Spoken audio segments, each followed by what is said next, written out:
大家好，我是农村自建房的赵岩。今天我们开始绑这个地趴了，就下面打了一个垫层，打了垫层之后，现在目前开始做这地趴，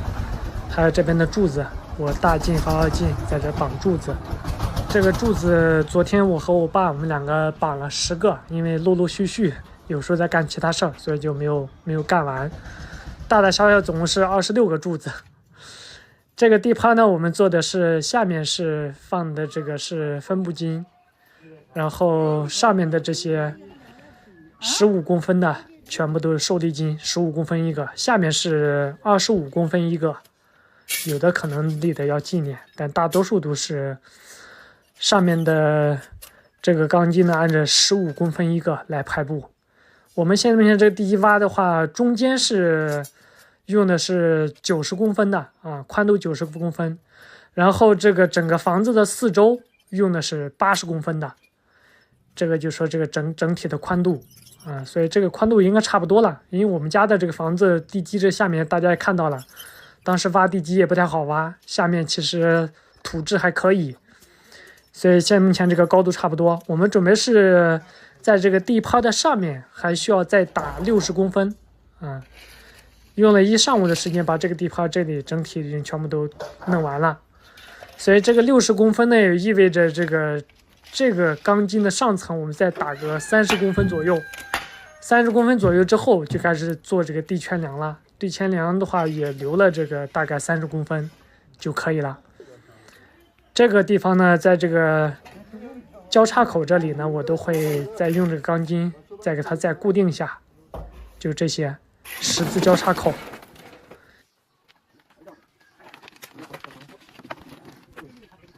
今天干活的主要是亲戚朋友，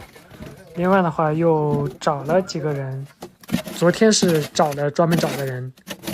所以今天我们主要是要绑这个钢筋，所以就今天没找那么多人啊，找了几个。这个地方呢，我要做这个钢筋的柱子的定位啊，在这里就先找到了中线。我觉得这个中线啊，真的挺麻烦的。所以说呢，如果说大家要是建房子的话，这个中线一定记得把这个房子后面这条线一定要把它这个做好标记，因为它需要用很多次，就后面这条中线一定要用很多次，所以最好是在这个根基的这个外部啊，根基的外部去做好这个标记，做好标识。这样的话能够简单一点，要不然自己做的话很麻烦。这个就是我把这个地方的中心柱子给它绑住，这样我们在这个柱子每次打的时候，就是直接把这个混凝土，你还不能把所有的柱子都绑好，如果所有的柱子都捆绑好之后呢，这个车子推不进来，所以我们就是把这个柱子的这个定位定好，然后到这个柱子跟前之后把这个柱子绑起来，然后其他地方就继续用这个车推着来倒，就这样直接推着来倒。但是这一圈打上去之后就不行了，这一圈打上去之后呢，打这个地圈梁的时候就需要把这个整体有的地方就需要做回填了，要不然的话这个车子推不进来就没法搞。我们老家这边呢，大多数还是都是自己拉沙子水泥然后进行搅拌，很少用这个就是说这个买的那种混凝土啊，就直接拉过来直接进行这个用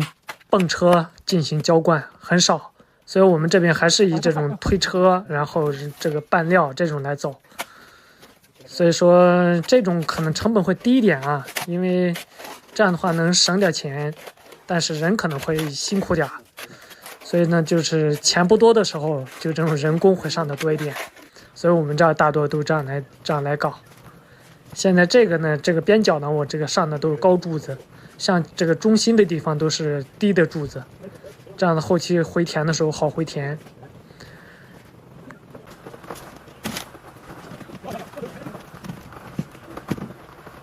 这个大柱子是比较大的，总共用了是8根18的钢筋，然后这里面做了这个有箍圈，然后这个中间还有拉筋，所以这个柱子是比较大的。这2个柱子是放到我们客厅的这个中间的部位，所以说这个柱子会比较大。这个家伙，那刚才那这个一个给你这样。啊，那个接着绑。是往上绑啊。啊，对。这个竹子我估计这俩人抬都估计不中。朋友们，加个小广告啊！大家一直问的咱们家的蜂蜜呢，已经下来了啊。需要蜂蜜的朋友呢，大家自己可以看一下。咱们家的蜂蜜呢，就这种真正的大山深处的天然纯蜜，没有任何的添加加工的，就是这样的封盖的成熟蜜。有需要的朋友自己可以看一看。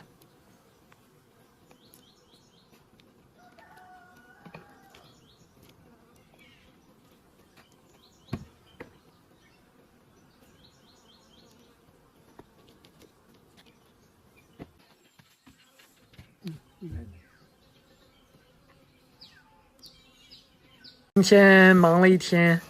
把这个地趴然后绑好之后，柱子绑好。现在这一片的水泥呢，只浇灌了这么多。这下面我们浇灌的水泥也比较多啊，还没有这个支壳子呢。所以今天只能到这里了，明天再见。